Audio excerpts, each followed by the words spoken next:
여러분들은 저를 위하여 기도하십니까? 지난주에 얼마나 기도해 보셨어요? 저를 위해서. 아마 대부분 대답은 해도 기도를 한 생각을 한번 해보면 한참 전일 가능성이 크죠? 틀린 말은 아닐 겁니다. 저는 오늘 여러분에게 부탁합니다. 저와 우리 김 목사님을 위해서 항상 기도해 주시기를 저는 여러분에게 바라겠습니다. 작정하고 금식하면서 기도해 달라는 말은 아닙니다. 여러분이 식사 기도할 때, 식사 기도는 대부분 다 하잖아요. 짧게 한마디씩만 기도해 주시면 돼요.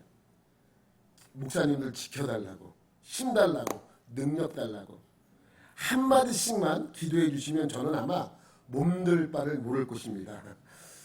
오늘 본문도 히브리서 저자는 교회 성도들에게 기도를 요청합니다. 18절 19절 말씀에 보면 이렇게 말씀하시죠. 우리를 위하여 기도하라. 우리가 모든 일에 선하게 행하려 함으로 우리에게 선한 양심이 있는 줄을 확신하노니 내가 더 속히 너희에게 돌아가기 위하여 너희가 기도하기를 더욱 원하노라. 여러분, 우리를 위하여 기도하라는 말씀 그냥 요청이 아니라 뭐예요?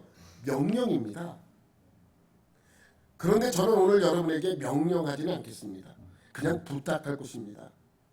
목회자들을 위해서 기도 부탁드리고 또 그렇게 기도하는 것이 성도들의 의무인 것도 우리는 기억해야 합니다.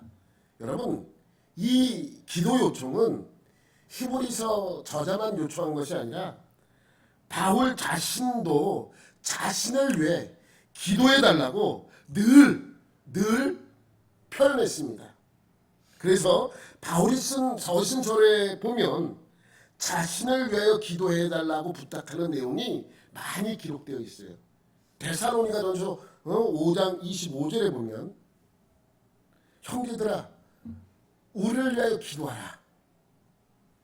데살로니가 후서 3장 1절에도 끝으로 형제들아 너희는 우리를 위하여 기도하기를 주의 말씀이 너희 가운데서와 같이 퍼져나가 영광스럽게 되고 골로새서 4장 3절에도 또한 우리를 위하여 기도하되 하나님이 전도할 문을 우리에게 열어주사 그리스도의 비밀을 말하게 하시기를 구하노라. 내가 이 일 때문에 매임을 당하였노라.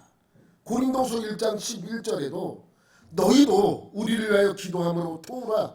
이는 우리가 많은 사람의 기도로 얻은 은사로 말미암아 많은 사람이 우리를 위하여 감사하게 하려 합니다. 여러분, 목회자들을 위해서 기도하는 것은 성도들이 해야 할 일 중에 하나입니다. 히브리서 저자도 또 바울도 자신을 위해 기도해달라고 하면서 표현한 말씀이 있습니다. 우리 오늘 본문 17절, 18절 말씀에 보면 우리라는 표현을 많이 해요. 우리를 위하여 기도하라. 우리가 우리에게 뭐 이렇게 우리라는 표현을 많이 쓰죠. 바울도 마찬가지예요. 자기 자신만을 위해 기도해달라는 그런 것이 아니라 한번 넘겨보세요. 데살로니가 전서에도 우리 넘겨보세요. 후서에도 우리 또 골로새서에서도 우리 고린도 후서에서도 우리라는 표현을 씁니다. 계속 우리래요. 자기 자신 하나를 위해서 기도해달라는 것이 아니라 우리라는 표현을 쓰고 있습니다. 그러면 여기서 오늘 히브리서도 그렇고 바울 서신에서도 그렇고 우리라고 표현한 우리는 누구입니까? 그곳 지도자들이에요. 지도자들. 그러니까 목회자들을 의미하고 있는 말씀이기도 합니다. 목회자들을 위해 기도해 줘야 할 이유가 무엇인지 오늘 본문에서 설명하고 있습니다. 뭐라 그래요? 우리가 모든 일에 선하게 행하려 함으로 우리에게 선한 양심이 있는 줄을 확신하노라. 그래서 우리를 위하여 기도하라는 거예요. 왜 우리를 위해서 기도하라는 것입니까? 우리가 목회자들은 항상 무슨 일을 위해서 일합니까? 선한 일을 행하려고 노력하며 일하고 있어요. 선한 일을 행하려 하는 그들의 선한 양심, 그것을 위하여 기도하라는 거예요. 여러분, 그러면 목회자들이 행하는 선한 양심은 무엇입니까? 선한 양심이 무엇입니까? 여러분 이것을 이해하기 위해서 먼저 양심이라는 단어를 이해를 해야 돼요. 양심이 무엇입니까? 양심. 양심 그럼 우리가 언뜻 생각하기에 양심이니까 양심. 흔히 생각할 때 두 마음이라고 생각을 합니다. 좋은 마음과 악한 마음. 여러분 양심은 그런 뜻이 아닙니다. 양심은 좋은 마음과 악한 마음의 두 마음을 양심이라고 그러지 않습니다. 여러분 오늘 제목에 보면 양심 한문으로 양심이 나와요. 이 양자가 무슨 양자예요? 저는 한문을 잘 몰라요. 그래서 찾아봤어. 근데 좋을 양이에요. 좋을 양. 그러니까 좋은 마음이 양심이라는 거예요. 좋은 마음. 그래서 좋은 마음을 가지고 있거나 좋은 뜻을 따르려고 하는 마음이 양심이라는 거예요. 아우 저 사람 양심이 없어. 그 뭐예요? 저 사람 좋지 않다는 의미죠. 그러니까 양심이라는 건 좋은 마음을 뜻하는 것이죠. 여러분 저 사람은 양심도 없, 넌 양심도 없냐? 우린 이런 말을 잘 쓰는데 이런 말을 쓸 때 어떨 때 씁니까? 상식에 맞지 않은 나쁜 결정을 하는 사람을 향하여 저 사람은 양심도 없어. 이렇게 이야기를 합니다. 그럼 무엇이라고 합니까? 그 사람이. 야, 양심이 밥 먹여주냐? 이 이야기는 무슨 의미예요? 내가 선택한 것은 좋은 의미로 선택한 거야. 나는 양심이 없지만 양심 때문에 나는 큰 손해를 볼 수 없어라는 의미가 그 안에 담겨져 있는 거 아닙니까? 무슨 뜻인지 알겠죠? 양심이라는 것은 두 마음이 아니에요. 좋은 마음.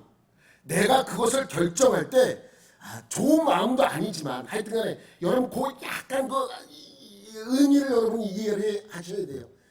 내가 선택하는 것이 어쩌면 내게 불리한 선택일 수도 있습니다. 내가 그것을 선택할 때 그 조금 나쁜 의미의 선택일 수도 있어요. 그렇지만 내 양심에 그것을 선택하는 이유가 반드시 있는 것을 가지고 양심이라는 용어를 쓰는 것입니다. 너도 알고 나도 알아. 내가 이렇게 결정하는 것이 안 좋은 줄. 그러나 내 양심에 따라서 난 이렇게 결정할 수밖에 없어 라고 표현할 수 있는 것이죠. 너도 알고 나도 알아요. 이것이 양심이라는 거예요. 여러분 그래서 영어로도 컨센스라고 하는 이 영어 단어는 두 단어의 합성어예요. 함께라는 단어와 안다라는 단어의 합성어입니다. 함께 아는 거예요. 나도 알고 너도 알아요. 이렇게 하는 것이 합당한 결정인지. 그러나 그 결정이 좋은 결정이고 나쁜 결정이고 그것을 떠나서 내가 이것을 결정할 수밖에 없었던 이유를 양심이라고 하는 것입니다.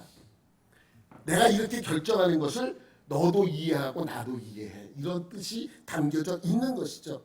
그래서 여러분 로마서에 보면 로마서 2장 14절과 15절에 보면 양심에 대하여 이렇게 표현합니다. 율법 없는 이방인이 본성으로 율법의 일을 행할 때에는 이 사람은 율법이 없어도 자기에게 율법이 되나니 이런 이들은 그 양심이 증거가 되어 그 생각들이 서로 혹은 고발하며 혹은 변명하여 그 마음에 새긴 율법의 행위를 나타내느니라. 여러분 성경에는 돼지고기를 먹으면 돼요 안 돼요? 성경에는 돼지고기를 먹으면 돼요 안 돼요? 안 되죠. 돼지고기 먹지 말라. 돼지고기라고 말한 것은 없지만 돼지고기를 먹지 않아야 되는 이유는 굽이 갈라지고 대세김질을 하지 않은 동물은 우리가 먹을 수가 없어요. 성경에 그렇게 말해요. 여러분 먹잖아요 돼지고기. 어제 저녁에도 먹은 게 있잖아요. 돼지고기 다 구워가지고 쌈에 싹 싸서 먹으면 그것보다 맛있는 거 없어요. 근데 그걸 먹을 때마다 여러분 양심의 가책을 느껴요. 이거 먹으면 안 되는데 그러면서 먹는 사람이 있어요. 양심의 의미를 여러분 잘 이해를 하셔야 돼요.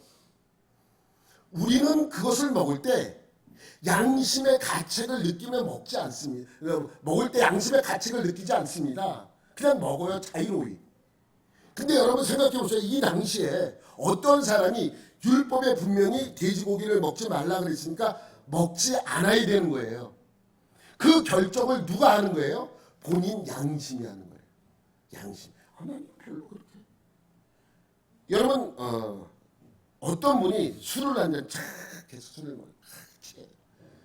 근데 우리 기독교는, 우리나라 기독교는 술을 먹지 말라고 선교사님들이 그렇게 명령했기 때문에 우리나라 사람들은 술을 그렇게 먹지 않습니다. 기독교인이면 좀 이렇게 절제하고 잘 안 먹고 그러는 게 많죠. 근데 여러분, 어떤 사람이 목사가 술을 먹어야 돼. 병원에서 술 한잔 하래요. 너무 몸이 안 좋아서 술을 먹어야 이렇게 피가 좀 이렇게 돌아야 되니까 저녁 때 잘 때 술을 한 잔씩 먹고 자라고 한다면 이 사람이 먹을 때, 이 목사가 먹을 때 이거 먹으면 안 돼. 이게 술인데 양심의 가치를 느끼면 먹지 말아야 되죠. 근데 나는 이거 먹는 게 취하려고 먹는 게 아니라 뭘로 먹는 거예요? 약으로 먹는 그 먹어도 된다라는 양심이 있으면 먹어도 되는 것이죠. 양심이라는 것은 약간 그 좋고 나쁨을 떠나서 약간 미묘한 것이 있습니다. 그러나 그 결정을 누가 하는 거예요? 본인이 하는 거예요. 그 율법이 내 양심에 뭐가 되는 거예요? 근거가 되는 거예요. 근거. 나는 율법을 받지 않았어요. 율법을 난 몰라. 근데 내가 이것을 해야 되느냐 안 해야 되느냐는 내 양심이 결정을 하는 거예요. 그러니까 그 양심이 뭐가 되는 거예요? 율법이 되는 거예요. 그래서 바울은 양심이라는 이유를 그렇게 설명하고 있는 것이죠. 여기서 말하는 양심, 바울이 말하는 사도 바울이 설명한 양심은 하나님을 향한 나의 마음이라고 표현할 수 있어요. 하나님을 향하여 나는 부끄러움이 없어. 나 하나님을 향하여 좀 양심 꺼릴게요. 난 부끄러워 한다면 그 양심은, 바울이 설명한 양심은 하나님을 향한 나의 마음이라고 설명할 수 있는 것입니다. 여러분, 초신자들이 교회 처음 나오면 약간 윤리적으로 믿는 부분이 있잖아요. 예수를 윤리적으로 믿어요. 그래서 스스로 어떤 일을 결정할 때 양심에 의하여 결정을 하는 거예요. 내가 이 일을 하면 하나님이 기뻐하실까 안 기뻐하실까라고 생각하기 전에 내 결정이 윤리적으로 옳은지 그런지를 먼저 따져서 그렇게 결정하는 모든 것들이 양심이라고 이야기할 수 있는 것이죠. 여러분 보세요. 바울이 3차 전도 여행을 합니다. 3차 전도 여행. 3차 전도 여행의 중심지는 에베소였습니다. 에베소에서 약 3년 동안의 사역을 마치고 또 고린도에 가서 6개월 동안의 사역을 마칩니다. 그리고 돌아와요. 대부분 돌아올 때 수리아 안디옥으로 가야 되는데 3차 전도 여행을 마치고는 어디로 가요? 예루살렘으로 바로 들어가요. 예루살렘으로 바로 들어가는 이유가 그쪽 지역에 있는 교회에서 헌금을 가져와요. 성경헌금을. 그래서 예루살렘 교회를 도와주라고 가져온 그 헌금을 전달하기 위하여, 그 성경헌금을 전달하기 위하여 바울은 3차 전도 여행을 마치고 수리아 안디옥으로 들어가지 않고 예루살렘으로 바로 들어갑니다. 예루살렘으로 바로 들어갔더니 예루살렘 교회를 지키는 한 사람이 있었어요. 다른 사도들은 전부 떠나서 자기의 사역을 감당하고 있는데 예루살렘 교회를 떠나지 않고 예루살렘 교회를 끝까지 지키는 한 사람이 있었어요. 누구예요? 예수님의 동생 야고보예요.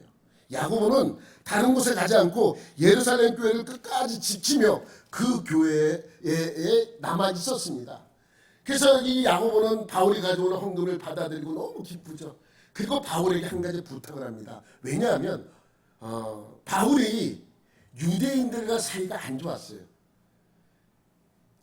다른 사람보다 더 사이가 안 좋은 이유는 여러분이 더 잘 알죠? 아니 유대인의 입장에서 앞장서 예수 믿는 사람을 잡아다가 죽이고 막 이랬던 사람인데 돌변해서 자기가 예수 믿는 사람이 되었어. 유대인들 입장에서 보면 역적과 같은 사람이기 때문에 유대인들은 바울을 좋아하지 않았어요. 바울이 예루살렘에 들어오는 것만 가지고도 유대인들은 시비를 걸어요. 그래서 야고보가 한 가지 부탁을 해요. 뭘 부탁을 하냐면 예루살렘 성전에 가서 정결 예식을 행하래요.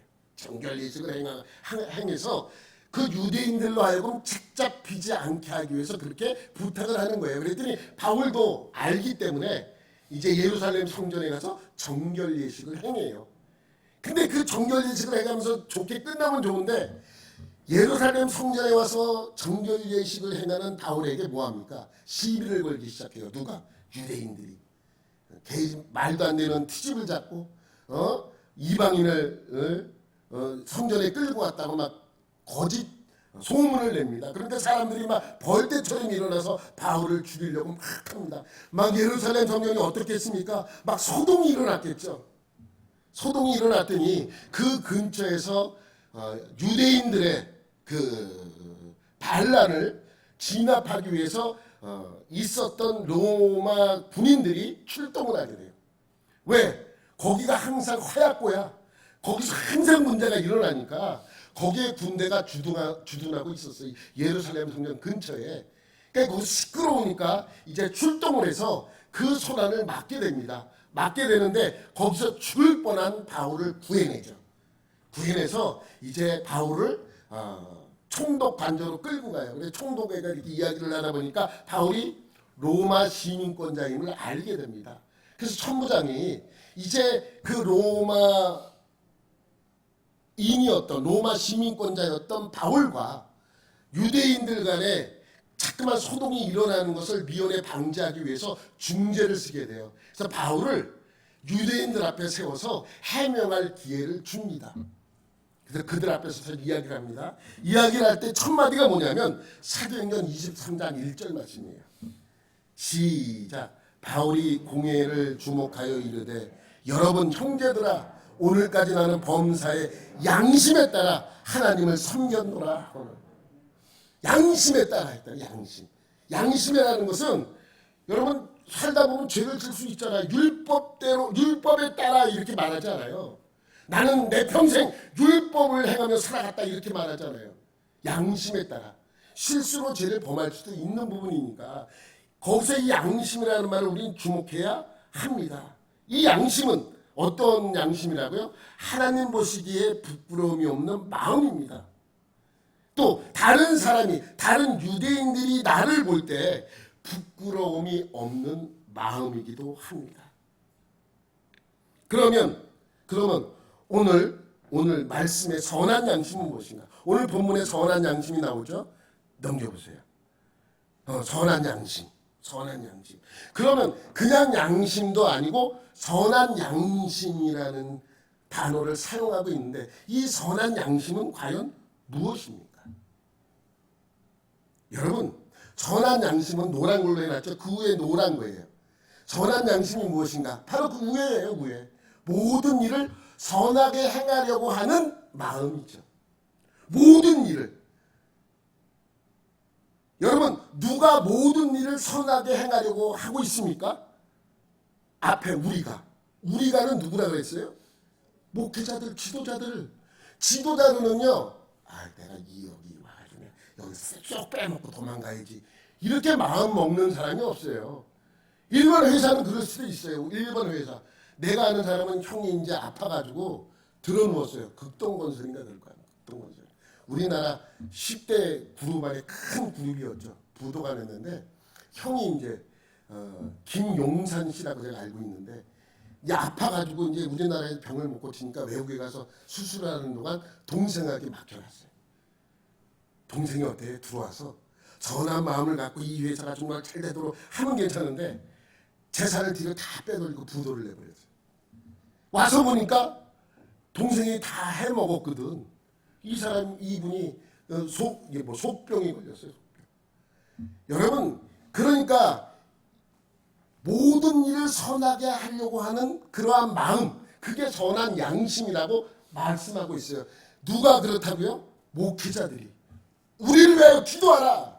우리가 이렇게 선한 뜻을 행하려고 하는 마음이 있으니까 이러한 선한 양심인 줄 너희는 알아야 한다라고 선포하고 있는 것이죠.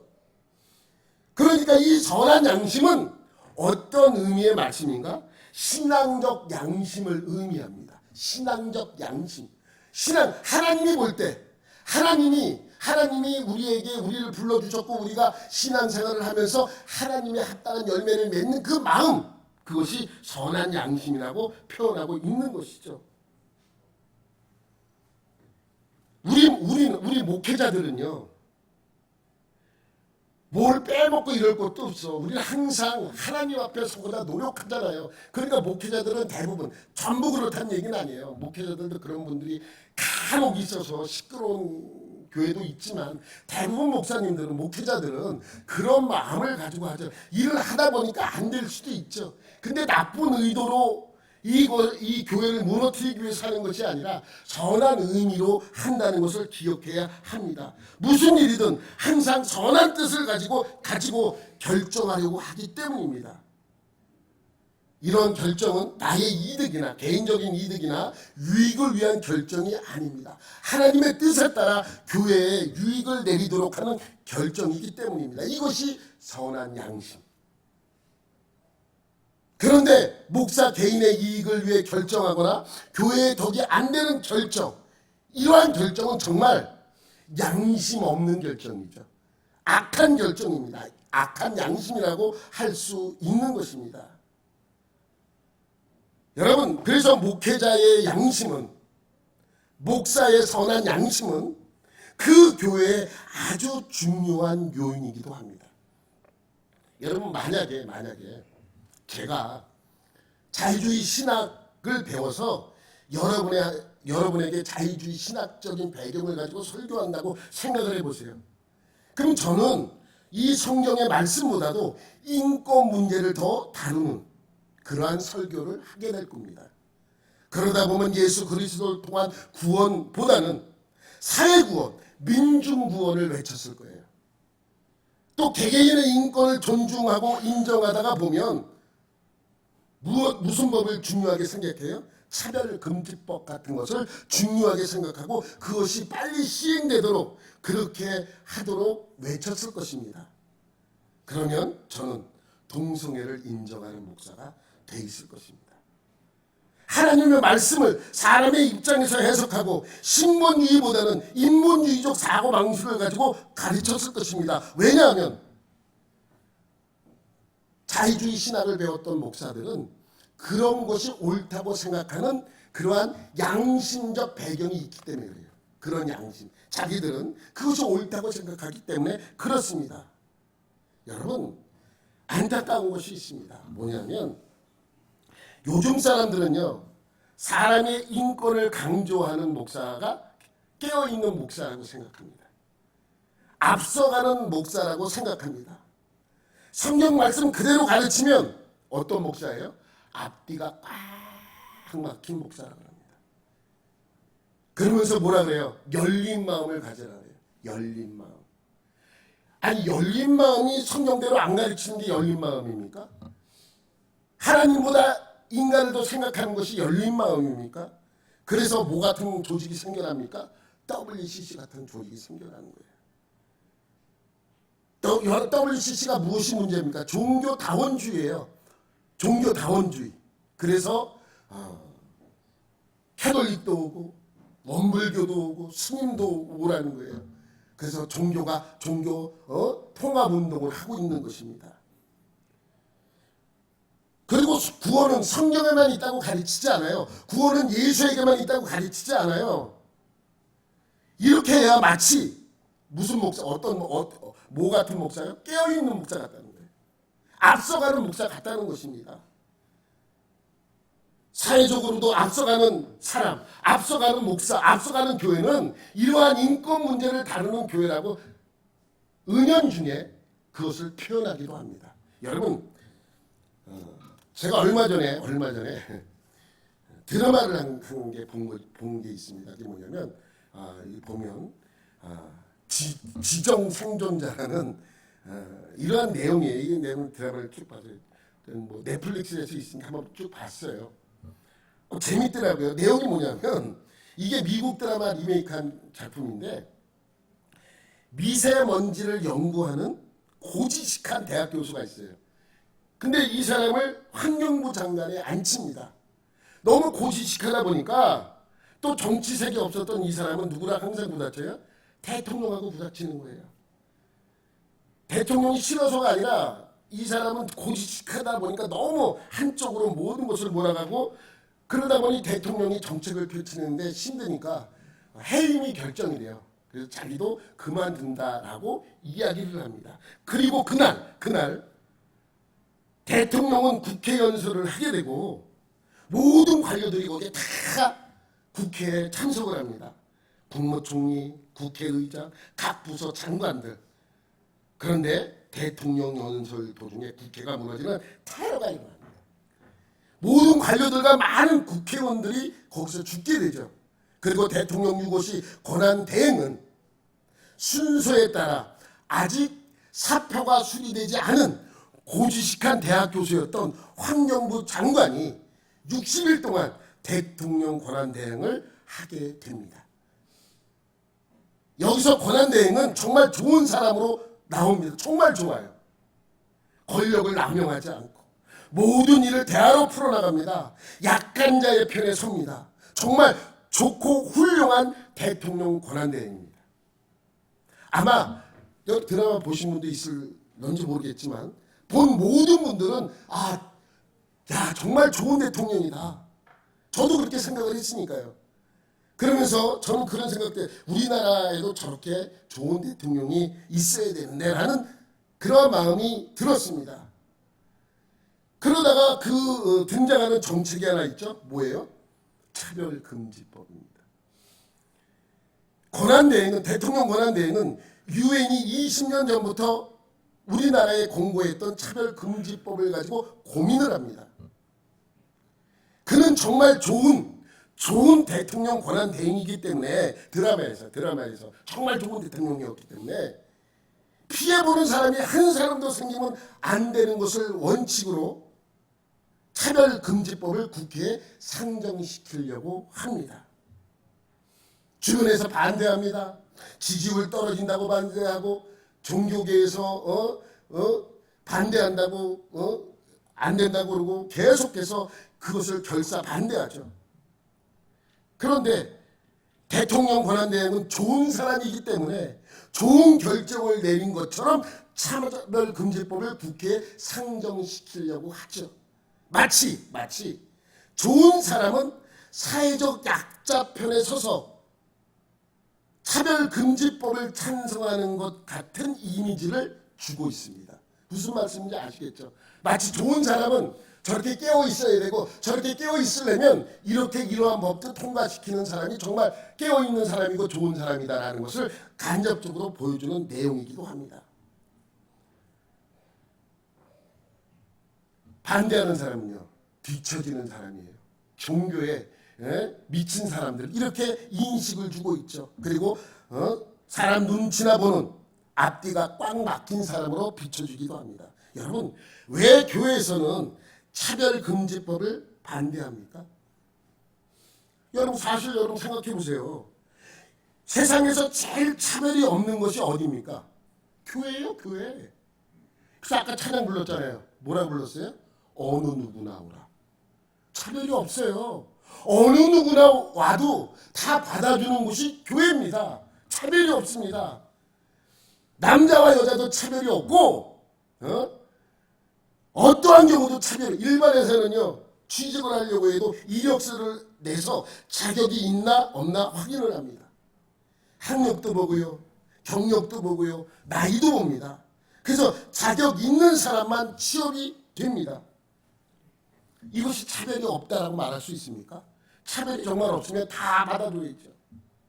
그런데 교회는 아닙니다. 교회는 다 받아줍니다. 어느 누구나 와도 되는 곳입니다.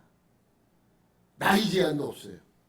그래서 나이 든 사람도 오고 젊은 사람도 오고 아이들도 옵니다. 공부를 잘했든지 못했든지 확인하지도 않아요. 머리가 좋아도 올 수 있고 나빠도 올 수 있습니다. 몸이 아픈 사람도 아픈 몸을 이끌고 나올 수 있고 건강한 사람도 건강한 몸을 이끌고 나올 수 있는 곳이 교회입니다. 잘생겨도 오고 저처럼 못생겨도 목사가 될 수 있습니다. 돈 있는 사람, 돈 없는 사람 다 올 수 있습니다. 마른 사람도 오고요, 뚱뚱한 사람도 옵니다. 왜? 아무나 그 언약 받을 수 있기 때문입니다. 아무나 하나님의 그 언약을 받을 수 있기 때문입니다. 여러분, 성경은요 언제나 인권을 중요하게 말씀합니다. 하나님은 한 번도 인권을 중요하게 여기지 않은 적이 없습니다. 그리고 여성 인권을 제일 먼저 외쳤던 곳이 교회입니다. 그런데 왜 차별금지법을 반대하는가? 묻는다면 이유는 간단합니다. 차별금지법을 반대하는 게 아니에요. 차별금지하는 것을 반대하는 것이 절대로 아닙니다. 포괄적 차별금지법을 반대하는 것입니다. 포괄적이라는 것은 무엇입니까? 모든 분야의 차별금지법을 말합니다. 동성애, 종교를 포함한 정치, 경제, 사회, 문화 모든 영역에서 상대적 사회적 약자를 차별하지 않는 포괄적 차별금지법을 저희는 반대합니다. 왜 교회에서 사회적 약자라고 하는 동성애자들을 인정하지 않느냐 한다면 저는 그 대답을 한마디로 말씀할 겁니다. 하나님이 하지 말라고 했기 때문에. 다른 이유가 없어요. 하나님이 그것을 죄라고 했기 때문에 안 하는 것입니다. 하지 말아야 하는 것입니다. 뭐 다른 특별한 이유가 있는 게 아니에요. 그냥 하나님이 하지 말라고 하셨기 때문입니다. 아, 동성애들도 사람인데. 맞습니다. 사람이죠. 우리 교회들은, 저뿐만 아니라 이 땅에 있는 모든 교회들은 동성연애자들을 사랑합니다. 그들도 구원받아야 할 사람이기 때문입니다. 그러나 그 죄까지 사랑하지는 않습니다. 그 죄까지. 동성연애자들은 사람이기 때문에 교회에서 받아들일 수 있어도 그가 범하는 죄까지 교회가 인정하지는 않습니다. 여러분, 만약에 차별금지법이 국회에서 통과돼서 우리나라에 시행된다면 교회 안에서도 동성연애자들을 인정해야 됩니다. 그럼 동성애 목사가 생깁니다. 우리 같은 목사는 동성애자들이 결혼한다고 와서 주례를 서달라 그러면 거부를 못해요. 거부하면 감옥 갑니다. 근데 사실 이것보다 더 큰 문제가 있어요. 동성애 문제보다 더 큰 문제가 뭔지 아십니까? 동성애에 가려서 보이지 않는 문제입니다. 뭐예요? 종교도 차별하면 안 돼요. 그러니까 강대상에서 예수만 선포해도 안 돼. 예수에게만 구원이 있다라고 말해도 안 됩니다. 또 성경을 왜곡되게 가르치는 이단을 향하여 이단이라고 해도 안 됩니다. 예수만 우리의 구원자라고 말해도 전도해도 물론 안 됩니다. 여러분, 우리가 알만한 큰 나라예요. 선진국이에요. 어떤 분이 길거리에서 성경을 읽을 때 잡혀갔어요. 3번씩이나. 왜 잡혀갔냐? 왜 길거리에서 성경 읽냐? 다른 책을 읽으면 잡아갑니까? 안 잡아가요. 성경 읽어서 잡혀간 그러한 사례가 있습니다. 여러분, 이것 또한 역차별이지만 정치꾼들은 이것을 차별이라고 말하지 않습니다. 이러한 포괄적 차별금지법을 찬성하는 목사들이 의외로 많다는 것입니다. 의외로 많아요. 교회에서 차별금지법, 그걸 인권 존중해 줘야 된다고 하면서 그것을 인정하는 목사들이 의외로 많습니다. 저는 오늘 그들에게 묻고 싶습니다. 그들에게. 성경이 가르치는 목회자 양심으로 정말 포괄적 차별금지법은 하나님이 원하시는 법인가? 이거 한마디 물어보고 싶어요. 하나님이 이 법을 동성연애가 죄가 아닌가라는 이 질문을 그들에게 하고 싶습니다. 우리 수지 갈보리 교회는 저를 담임 목사로 세웠습니다. 저는 오늘 여러분에게 선포합니다. 포괄적 차별금지법은 하나님이 허락하는 법이 아닙니다. 동성애는 하나님이 원하는 사랑이 아닙니다.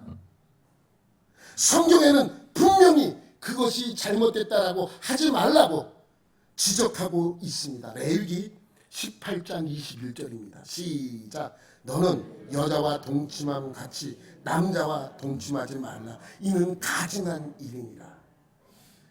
소돔과 고모라도 여러분 동성애 때문에 망했고요. 사사기에 보면 베냐민 지파가 멸망 직전까지 갔다가 겨우 소생한 지파입니다. 뭐 때문에? 동성애 때문에.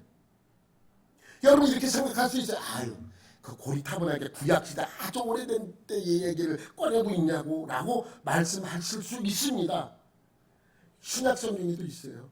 로마서 1장 26절 27절 시작. 이 때문에 하나님께서 그들을 부끄러운 욕심에 내버려 두셨으니 곧 그들의 여자들도 순리대로 쓸 것을 받고 영리롭으며 그와 같이 남자들도 순리대로 여자 쓰기를 버리고 서로 향하여 음욕이 불일 듯하며 남자가 남자와 더불어 부끄러운 일을 행하여 그들의 그릇 때문에 황당한 보응을 그들 자신이 받았느니라. 신약성경에도 말씀하고 있어요. 좀 더 구체적으로 하지 말라고 선포하고 있잖아요. 하지 말아야 됩니다. 그러면 목회자들은 어떤 양심을 가져야 됩니까?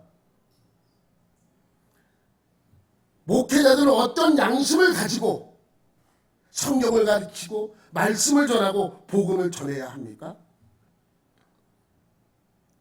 저는 다행스럽게도 그런 부분에 있어서 좀 약간 막힌 목사입니다. 성경에서 하지 말라고 하는 것은 하지 않는 것이 좋다고 가르치고 성경에서 하라고 하는 것은 열심히 지키라고 가르칩니다. 그러다 보니 수지 갈보리 교회에 나오는 성도들은 자연스럽게 보수적인 신앙을 가지게 되는 것이고 어떤 성도들은 자유주의 신앙을 배우고 가르치는 목사가 있는 교회에 나가다 보면 자유스럽게 자유스러운 신앙을 가질 수밖에 없게 되는 것이죠. 그래서 저는 목사의 신앙적 양심이 중요합니다. 이것을 목회자의 양심이라고 말할 수 있습니다. 목회자의 양심은 적어도 하나님 앞에서 구원받을 영혼들을 먼저 생각해야 하기 때문입니다. 무슨 결정을 할 때도 먼저 하나님과 성도들을 생각하는 것이 옳은 결정이고 이것이 목회자의 선한 양심인 것입니다. 그러면 목회자들은 항상 어떤 의미를 갖고 어떤 생각으로 결정하고 그 양심을 행해야 하는가? 그것이 오늘 17절 말씀이 있습니다. 시작. 너희는 인도하는 자들에게 순종하고 복종하라. 그들은 너희 영혼을 위하여 경성하기를 자신들이 청산할 것 같이 하느니라. 그들로 하여금 즐거움으로 이것을 하게 하고 근심으로 하게 하지 말라. 그렇지 않으면 너희에게 유익이 없느니라. 여기서 보면 그 인도하는 자들, 그들 이 모든 것이 목회자들을 뜻해요. 아까 우리라고 설명한 우리죠. 인도하는 자들이죠. 인도하는 자들은 또 그들 자신들이 그들로 하여금 이렇게 말씀하고 있죠. 근데 여기 보면 너희 영혼을 위하여 경성하기를, 경성이라는 표현은 우리가 잘 쓰지 않는 표현인데 깨어있기를 해요. 깨어있는 상태를 항상 주의를 기울여 있는 것을 경성하기를이라는 표현을 쓰고 있는 것이죠. 그러니까 목회자들은요 항상 너희 영혼을 위하여 깨어있는 거예요. 여러분 이 말씀에 많은 목회자들이 첫 줄을 강조하죠. 여러분 목회자들한테 순종하고 복종하세요. 의미가 없어요. 의미가 없어. 여러분 왜 순종하고 복종해야 됩니까? 왜 목회자들에게 순종하고 복종해야 되는지를 알아야 합니다. 왜? 그 이유가 그 안에 붙어 있는 거예요. 여러분 왜 목회자들에게 순종하고 복종해야 되는가? 왜 목회자들은 선한 양심을 가지고 사역을 해야 하는가? 그것은 그 목회자들은 너희 영혼, 성도들의 영혼을 늘 생각하고 있기 때문이라고 말씀하고 있는 거예요. 그리고 무슨 일을 할 때마다 청산할 자가 있는 것 같이 하느니라. 이 말씀은 뭐냐면 자기 일처럼 한다는 거예요. 남의 일인데 내 일이 아니잖아요. 성도들의 일이잖아요. 내 일이 아니고 남의 일이잖아요. 그런데 그 남의 일이 내 일처럼 생각한다는 거예요. 그리고 그들로 하여금 즐거움으로 이것을 하게 하고 그것이 즐겁대요. 여러분 목회자들은요 내 기도하는 것보다 성도들 기도하는 것이 더 좋아요. 어떻게 그래요. 그냥 그래요. 여러분이 잘 되면 그냥 목회자들은 더 좋아하는 거예요. 여러분 요한 3서에 요한이 가이오에게 편지를 하는데 그들이 잘 되는 것 때문에 요한은 기뻐하는 내용이야. 나 너무너무 행복하고 기쁘다. 아니 내 일도 아닌데 남의 일인데 남의 일이 잘 되고 남의 일이 형통한 그 일이 나는 기쁜 거예요. 이게 목회자죠. 이것이 목회자들의 선한 양심이라고 선포하고 있는 것입니다. 그러니 여러분이 아프면 목회자도 아픕니다. 여러분이 힘들면 목회자도 힘듭니다. 여러분이 괴로우면 목회자도 괴롭습니다. 여러분이 신나면 목회자는 신나는 것이죠. 이것이 목회자들의 선한 양심이죠. 그렇기 때문에 여러분은 목회자들을 위해 기도해야 합니다. 그리고 목회자의 결정은 항상 옳아야 하기 때문입니다. 목회자의 결정은 항상 교회와 성도들을 위한 결정이기 때문입니다. 여러분들도 그런 목회자들을 위해 그런 양심을 가질 수 있는 저희를 위해 기도해 주시기 바랍니다. 이 말씀에 여러분 모두 순종함으로 즐겁고 복된 교회가 되기를 예수님의 이름으로 축원합니다. 하나님 아버지 감사합니다. 오늘 하루도 하나님의 말씀 안에 살아가게 해주시고 우리가 살아가는 동안 교회의 목회자들을 위해 기도하는 복된 자들이 되게 하여 주옵소서. 모든 것 감사드리며 예수님의 이름으로 기도드립니다. 아멘.